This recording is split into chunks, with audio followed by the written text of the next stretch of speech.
Welcome everybody. This is the last in the series talking about friars and many related subjects. I want to first and foremost thank Carolyn for this fabulous ministry she has to bring people together to talk about really interesting things.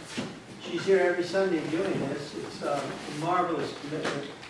And so we appreciate you. Thank you. And never forget that. Carolyn's been doing this, I don't know how many years now. 4 or 5 years. Yeah. It's like a long time. But I want to also, Pastor Buchanan just came in and mentioned that he's doing a sermon today on 2 words, what if? What if? And that, and you know, he's a very effective preacher. You know that's going to be, you want to be sure that you know about that. Today, we won't call this a wrap-up. We'll call this the beginning, the prelude to my summer series in June in this room on Tuesday evenings, 7 p.m. every Tuesday in June. That ought to be pretty good if you're able to get away. We always have a great time and have a little more freedom in the sense of time. I always get constricted by time in the Sunday morning program.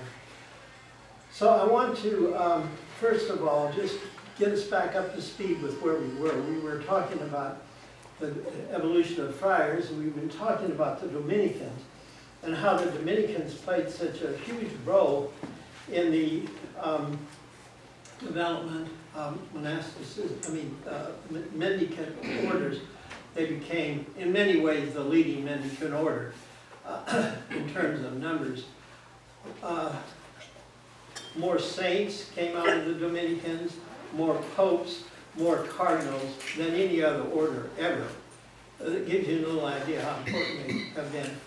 By the way, before I jump in to the fray, I want to be sure that I cover the cliffhanger that I have dangled out there in front of you, so that, see if you, I had this morning, Isabella came and had 3 great candidates for the position of who was the most influential of all friars. And in what I believe, there are 2 of them. Give me the names of 2 friars that changed the world. Changed the world. That means a lot. People have done, many people have done significant things, but to change the world, that's something. And 2 friars did. So I will tell you that I mentioned one of them before, but this is your last chance. Anybody want to take a shot? Oh, we have. Oh. I know, tongue in cheek. Friar Tuck from Robin Hood. Well, that's a good choice. Yeah, good choice. Yeah. The thing is, you know, how is Friar Tuck out there roaming around and having fun and doing all these things? Because monastics could do that. Well, at the time, when he was doing this back in medieval English history, he was a new, it was a new idea, and it was kind of revolutionary. We're sort of used to it now. We got to wait until Paul Bruner gets in here. This is the famous Paul Bruner, in case you haven't heard.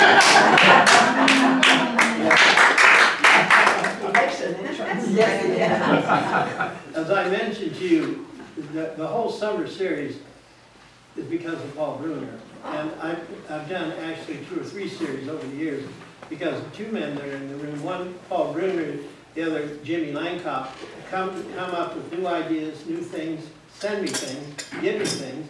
I have a whole library of things that Jimmy Langkop's given me. I mean, it's just enormous now. I don't even have room to keep it all. And so I thank you profoundly for all those gifts. Why do I love to come out? Because I meet people that tell me things and I learn things. I've been here 3 weeks. I want to learn a whole bunch of stuff that I didn't know. Because people will ask me a question, they'll say, well, what about, or they'll say, did you know? And boom, everything starts to click into place. And it's amazing how that works. Okay, back to the Dominicans. Well, the Dominicans gained great fame. Tell us who the top two are. Oh, I'm sorry. Tell us what Isabel's top three were. I've been waiting. I'm sorry. I was gonna hang it a little bit longer. Yeah. Sorry. So, the one I already mentioned, his name is Martin Luther. People do not realize Martin Luther was a friar. But if you think about Martin Luther, he's out in the community. He's teaching at a university. He's preaching in churches. He goes places. He's not stuck in one place. Therefore, he's not a monk. So it's Luther wanting to have a disputation, which is a medieval argument, dealing with a medieval argument that would happen in the universities where they'd argue a proposition. And Luther was very upset about indulgences. So Luther called for a disputation. Sometimes it'd take 2 or 3 days. They'd shut down the university, all the students would come, all the professors would come and listen while the two guys went at it. And, but Luther didn't get his disputation. Instead, he got the Reformation.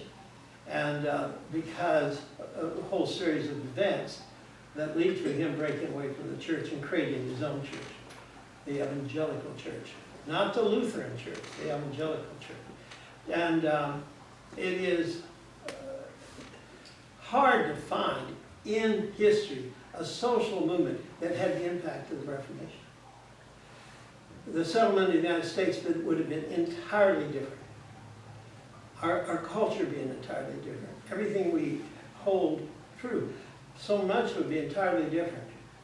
So you settled see, by. Kim, what was the cause or the reason for the dispensation? Was it like the financing? Yeah, because the thing about indulgences is you could pay money and buy yourself out of purgatory, or you could pay money for your deceased grandmother or somebody in the family. And that's the essence of it. It's all about money. The other person you probably wouldn't guess, because you don't know that he was a mendicant, and that of course is Christopher Columbus. Columbus, we always hear Columbus wanting to go find the gold and the land and become a great impresario, but he, in fact, what he was interested in was spreading the faith, because he was very devout. In fact, before he left on the first journey, he was stayed with the Franciscans, and when he came back, he stayed with Franciscans. His son stayed with Franciscans, but he was what they call third order, tertiary. Tertiary means third order. He was a third order Franciscan, and therefore he was not active full time, right? We'd say laity, but laity is a little bit too weak. He's more like a committed person. Every church has these. They have people who go out of their way to spend time and be involved in the church and do ministry. So there's still laity, but they're laity that are very crucial to the running of any organization, but most particularly the church, because church is always volunteer, you see. Okay, so the answer is from Martin Luther and Christopher Columbus. Now, would you agree they had pretty profound effect? Now, what we want to talk about right now is the Dominicans getting into the Inquisition. We started talking about the Inquisition, but the thing about the Inquisition that is so important is there was a long series of Inquisitions. I found some dates here. I want to write these down. The Inquisition lasted from the very first Inquisition was 1184, and the last Inquisition was in Italy, was in 1797. By the way, the Inquisition continues as a church organization, but they changed its name. One of the recent popes by the name of Ratzinger Mhm. ran the office. And because it's basically an office to keep the doctrines of the church pure, right? And so the Inquisition is all about maintaining orthodoxy. Now, orthodoxy is a word we always have to go back and look at. Because it means, ortho means straight, narrow, focused, as in orthodontist, keep your teeth straight, right? Straight teeth, and then doxy means opinion or belief. In other words, the hardliners, the people that say, you got to believe it just like this or you're out, right? And we have, even today, many examples of many churches. Our way or the highway. No variance. Even some groups said if you have a variant idea, they kick you out and then they shun you. You can never talk to your wife, your children, your relatives, anybody in your group, right? Shunners. They're shunned because they cut you off. It's like you die, right? Well, anyway, this Inquisition lasts over 600 years. Now, you have to get, what I want to spend a minute talking about what the Inquisition is all about. The Inquisition, there's some presuppositions, a mindset.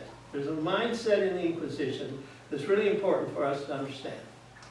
So I'm just going to make a list of these. First of all pleasure is evil.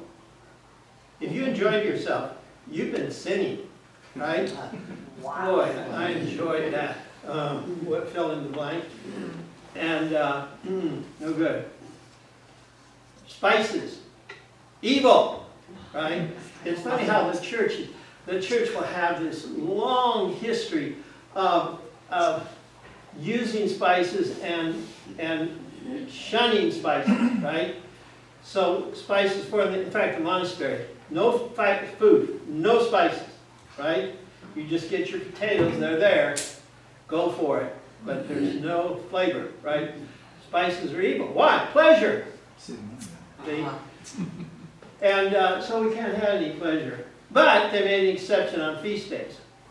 So they get, so they haul the pepper into the monastery. They love pepper. Pepper was the most valuable spice of all. And literally worth much more than its weight in gold. Wow. And so that's why these guys went all the way to India to find the spice, to get the spice and bring it back, because it was just priceless. So in the monastery, they bring in the spice pot, and everybody would enjoy themselves, for that day, and then out it would go. It's, in my opinion, a kind of a love-hate thing. Spices were used, of course, also to create the incense, right? So there was a time in church history when incense was out, bad, no good. And then it becomes good again. And I'd say we're in that long period now when the church likes incense, right? It's like marriage, right? There's about a 400-year period off and on when priests could marry, right? But the problem with marriage is there might be some enjoyment in there. And so, gotta go. Can't have it. Yes, Jimmy.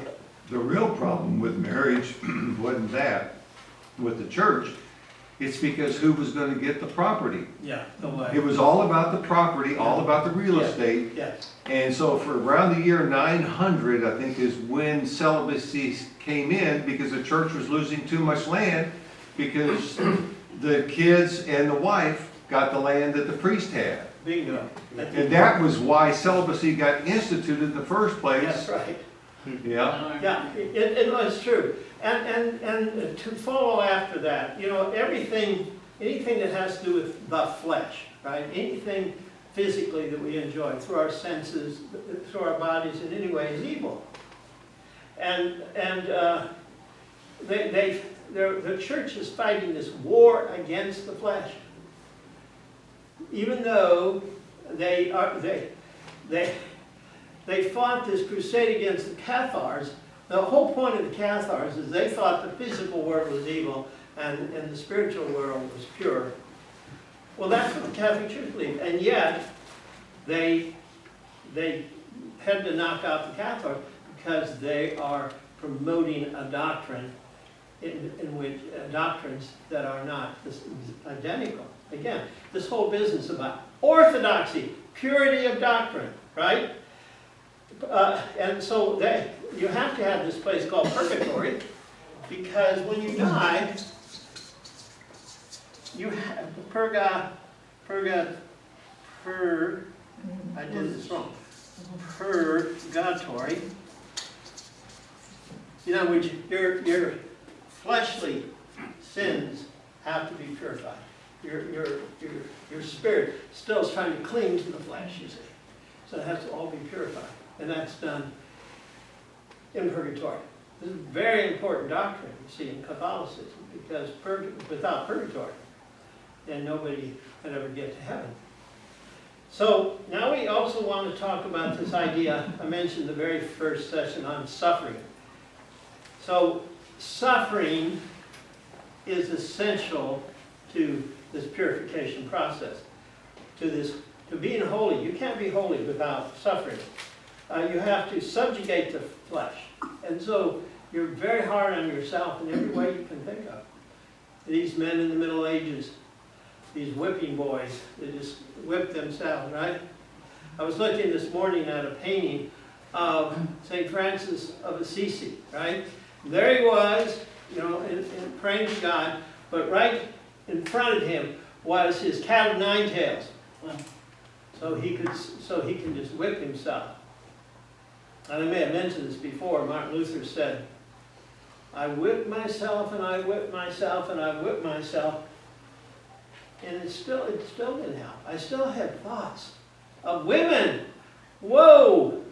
Bad. Not good, right? You see how this goes? You see, there's so much. I'm going to get a whole page just for this one. This is for, just in case you haven't heard of this. This is one of the most important words.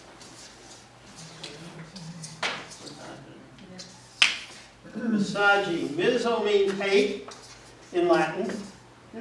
Gyno. You know what a gynecologist is? Womb doctor. The gynecologist. And so, misogyny means to hate wombs. But what that means, of course, is to hate women, right? Misogyny is such a profound thing down through the course of Western civilization. We see it over and over and over and over again. Everywhere. Go back to the Greeks. Terrible misogynists. And yet, the great Greek writers could also sometimes see the female side of it. Not very often, unfortunately. So the Inquisition then is an organized, church-wide movement to purify the soul by causing suffering, repudiation of the flesh, and absolute 100% repudiation of pleasure. See?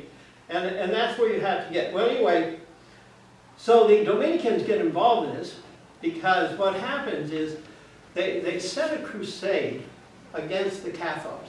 Now, we always come back to the Cathars in southern France. Why did the Cathars get such attention? Well, because it was the whole region of southern France left the Catholic Church. This was unacceptable. Because remember, back then, church and state were so tightly bound.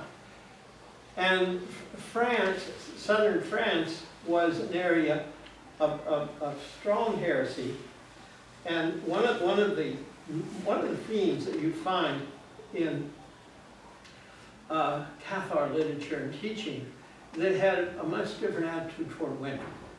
Well, this is unacceptable.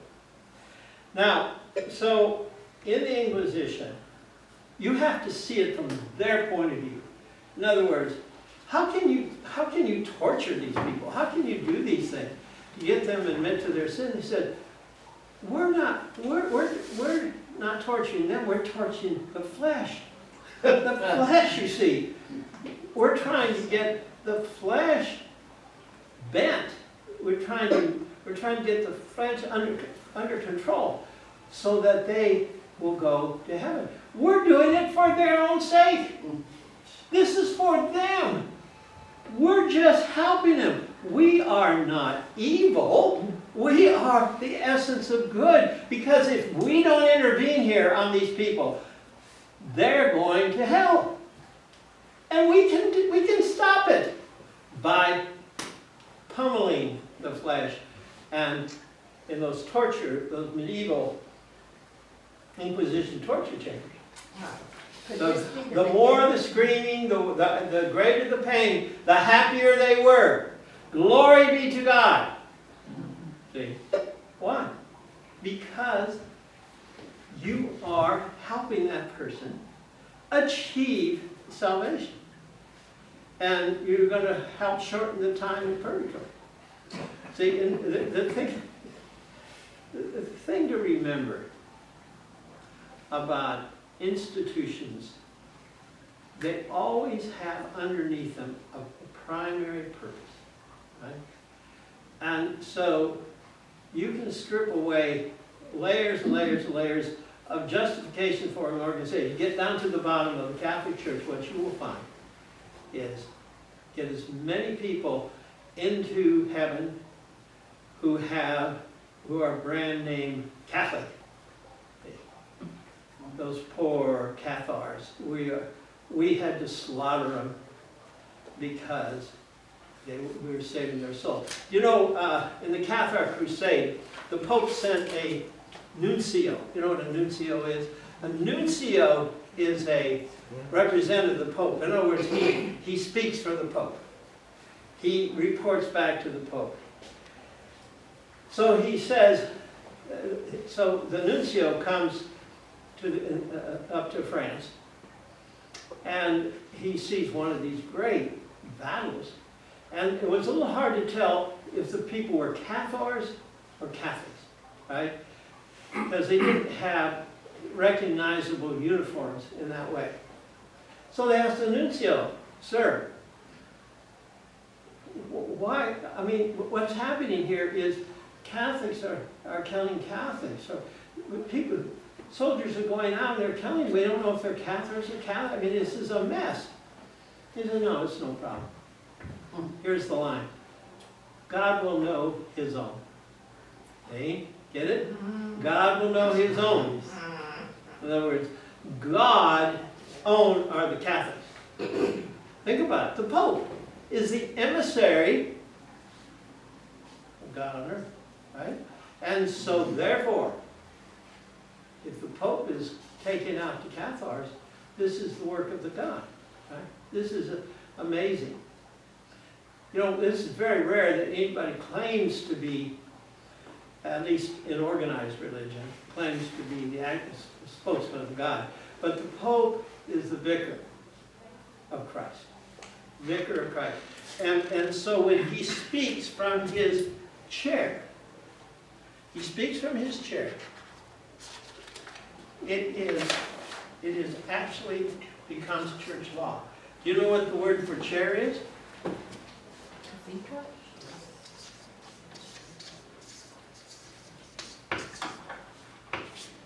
Cathedra means chair. So if you go down to the cathedral in Dallas, Our Lady of Guadalupe, somewhere there you're going to find the chair, right? If you go to the Vatican, you're going to find the chair. If you go to the Lateran Palace, where the popes used to live, you'll find the chair. And if they are speaking from the chair, no, I'm sorry, ex cathedra, in other words, they're speaking from the chair. They can be speaking all day long, it won't mean anything, but if they sit down in the chair and say something, all Catholics will eat fish on Friday. Did you have to eat fish on Friday, Jimmy? No, you don't. You're past that, because that was 63 that ended, right? So this is why we have the word cathedral. Yeah. So the cathedral is only, they spent 100 years building these things just to have a place to put the chair. And the chair is a big deal. Now, I want you to understand that the Dominicans were sent in because this fighting wasn't really being effective. It was killing people, but the Cathars were as strong as ever. So so they tried something else. So they brought in preachers, and one of those was Dominic from Spain. And Dominic was effective because Dominic and then his followers, the Dominicans, would live a life of such purity. Because remember, the rap against the Catholic Church was always, they lived, the priests and the hierarchy, the Pope and Curia, all these people lived a life of great luxury and decadence. So here's Dominic, who is, no shoes on, just wearing rags almost, and preaching to the people his whole and true life. By the way, this is an important little detail, if I can find a date for it. In 1220,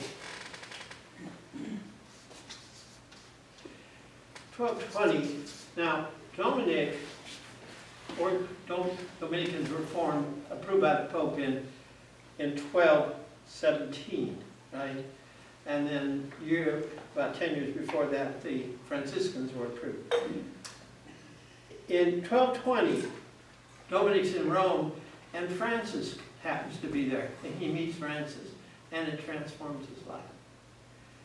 And he says, we're going down the same path. And so the Dominicans become mendicants. And rather than forming a monastery, they go out and work in the world and do all the things they do. Now, we can't talk about all the Dominicans, so I'm going to talk about just a couple. One I want to talk about was the Grand Inquisitor of all Grand Inquisitors, Thomas de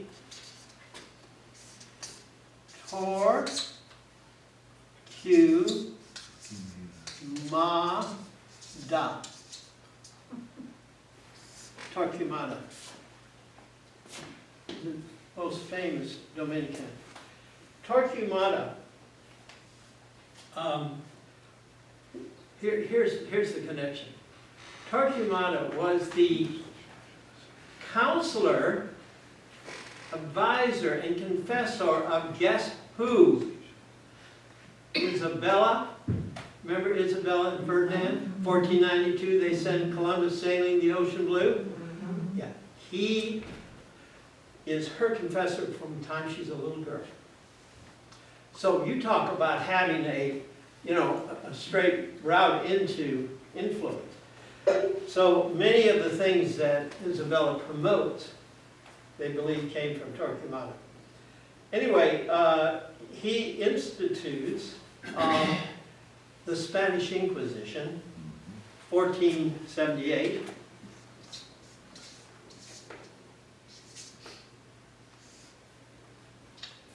This is the most famous of all inquisitions because it's the most severe, the most powerful. And then the influence of the Spanish Inquisition in the New World. All those Spanish colonies.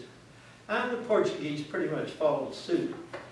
Now, Torquemada, he was a Dominican who believed that the Jews were one of the great evils. So he kept promoting this to Isabella. So finally in 1492, the very same year, all the Jews are expelled. from Spain if they will not convert. And so here's how the Inquisition would work. You'd be accused of some infraction, and right away they ask you, did you do this? And you can say yes or no. And then they would take you to the court. And at the court, you would be accused anonymously by somebody that you were not going to Mass last Sunday. Well, they would always say, now, you didn't go to Mass. Is that saying you don't believe anymore? You're not a believer? And they say, somebody else here said that you have been reading an illegal Bible. Remember, can't read the Bible. Lay person can't read the Bible. Normal person, just men of the church, women of the church can read the Bible. Okay, so what does this mean? Well, in other words, they keep asking you these questions, and you finally say, no, I'm guilty, I'm sorry, I did it, I'm bad, I'm a true believer of the church. Then they'd say, then that's fine, and then they would have a penalty. They would have to usually do some penance, rather severe penance, but still, they'd be let go. See, the Inquisition's primary purpose, get people back in the church. They didn't want to burn people at the stake, but there were many, many people they had to burn because they wouldn't recant. And so they had to become a symbol to all these other people. Plus, they had to burn at the stake to remove the demonic influence from the community, right? Because obviously, these people are being filled with these evil demons, right? You know, we have a carryover from that time. If I were to cough now, somebody in here would say, God bless you, right? Because they thought that disease was demonic, evil, and that when you coughed, you spread it out, right? The demons were coming out, you know, little invisible demonic spirits were coming out, and the community needed to be purified. So, during his lifetime, the Grand Inquisitor signed off on the burning of over 2,000 people. Of course, that's over many years. Now, there isn't any point really in trying to say how many people died in the Inquisition fires, but it's a vast number. But many, many, probably only 1 in 10. 10 people would be taken into custody and taken to court and then tortured. You're tortured for about 10 minutes and you've had it, right? Whatever you say, I agree to. And so, but only 1 in 10 had strong enough will to endure the torture and then to be burned at the stake, right? And the famous story of Joan of Arc. Joan of Arc is accused of doing these many terrible things, but at the heart of it, her accusation is that she's a witch. All right? So I want to talk about the whole business of witch hunting. This is from this word, Latin, pronounced witche. Witche. You hear that ch, and that's why it's spelled like this in English. It's CC, but that kind of ch, kind of che, witche. Whereas a male sorcerer is called a witcha. So witcha and witche, right? So the word witch, the only time you hear this now is there will be a group somewhere who practice ancestral folk religion called a Wicca, a Wicca. I've been to a number myself. I've known many members, and it's active but rare, in our area. But the witch tag became poison, and because the Inquisition goes after the witches. This is part of this misogyny, your new word for the day, misogyny. This hatred of women. I want to introduce you to a man that you may not have ever heard of. Heinrich Kramer. Austrian. He spent a lot of time in Salisbury, which was the headquarters of witch hunting. Kind of ironic, the Sound of Music is from, Right. yeah, from Salisbury, right? So, Heinrich Kramer. Now, this man is a Dominican.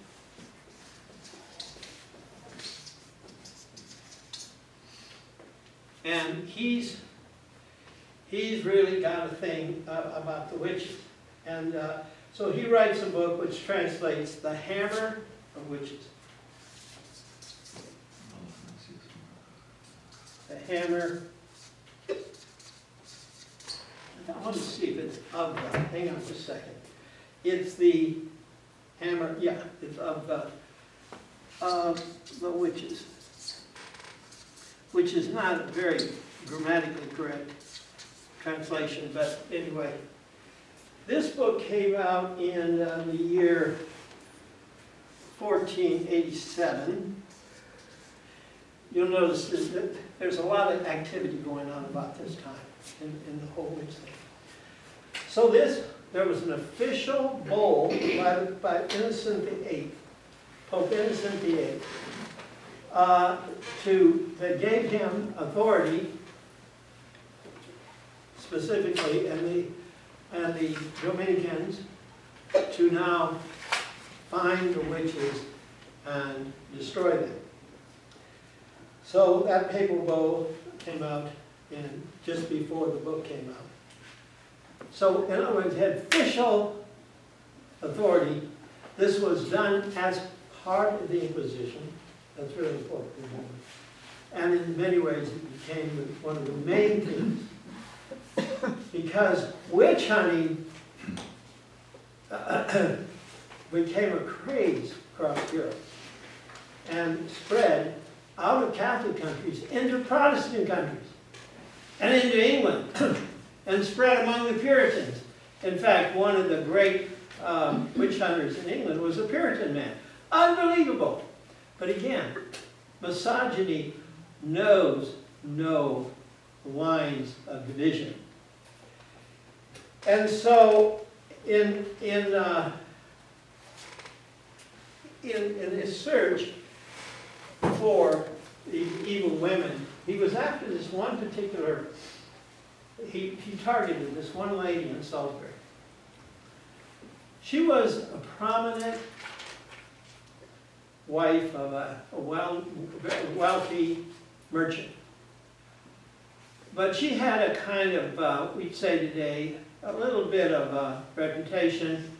And so he thought it was his job to bring her down because she was becoming a bad influence on other women. So he went after her. The full power of the Inquisition. But he went up against people with money and influence and power.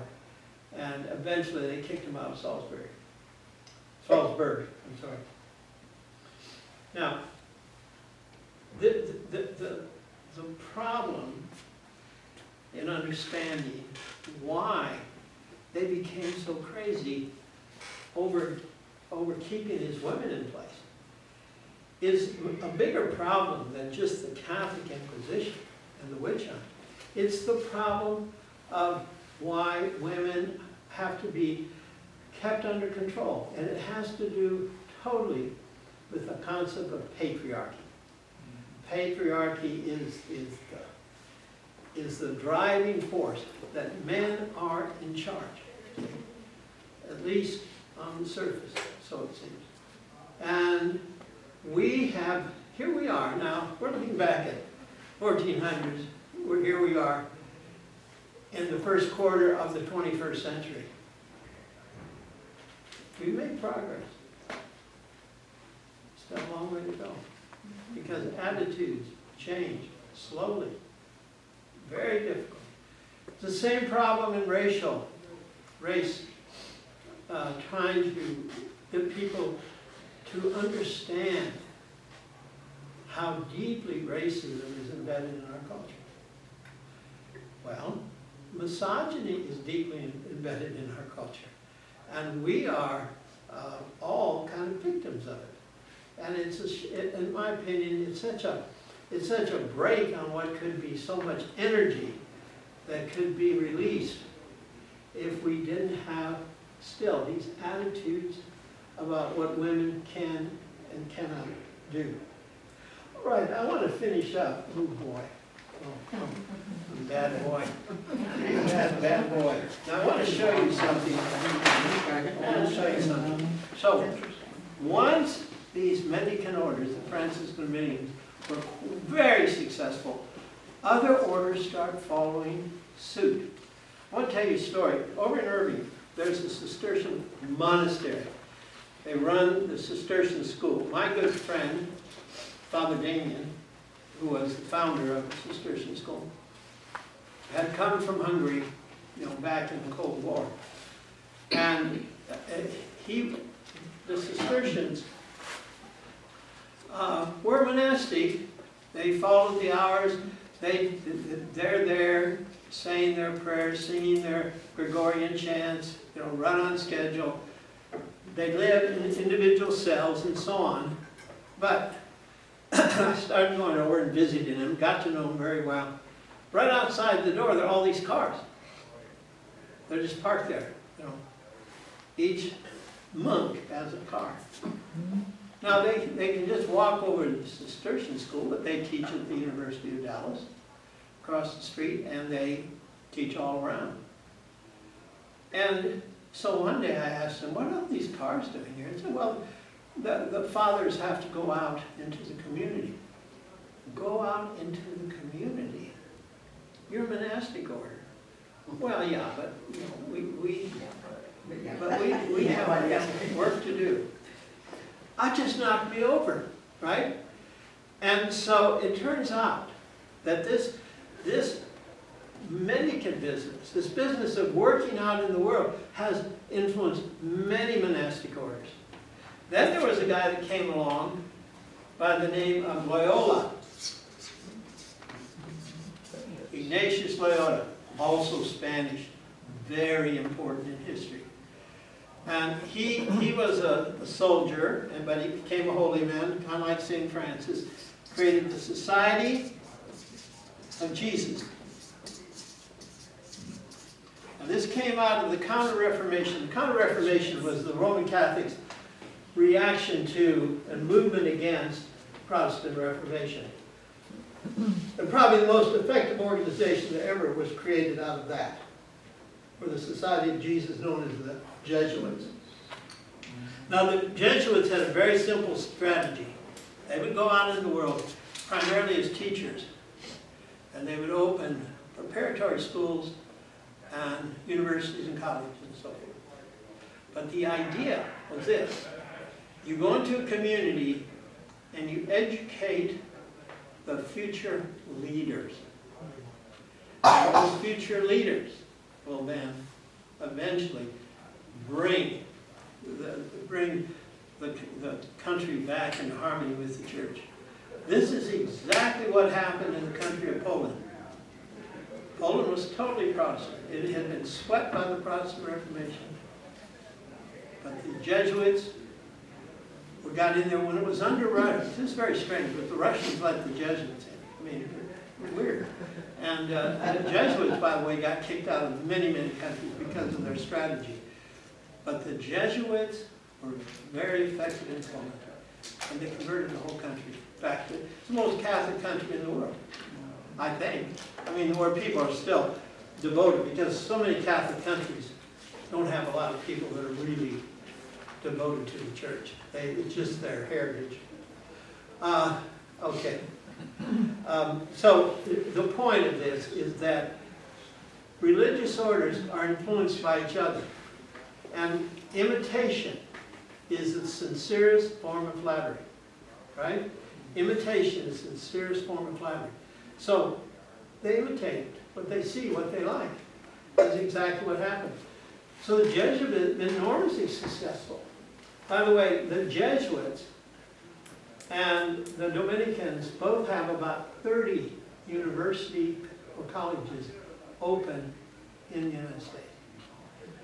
Not to mention many, but it's in preparatory school where the Jesuits shine. They have many of those, and Dallas has one of them. And so, if you have a high-flying kid who might do really amazing things, you might send that young man to Jesuit. Or if it's a girl, you would send that girl to Ursuline. So many a Protestant family has paid a lot of money for their daughters to go to a Catholic school in Dallas known as Ursuline.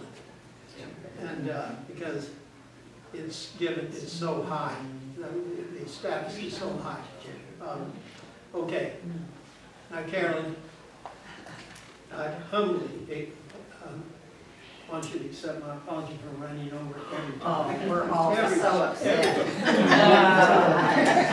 That's right, Well, he'll be back in June, so yeah. reserve I- Tuesday nights in June. I'll be here on Tuesday night, 7th, and we're gonna start basically with the Jesuits, but then I'm gonna launch into the Baroque era. You have no idea what's coming on that particular That's your program. teaser. And that's all because of a man named Paul Benson. Thank you all for coming. Thank you.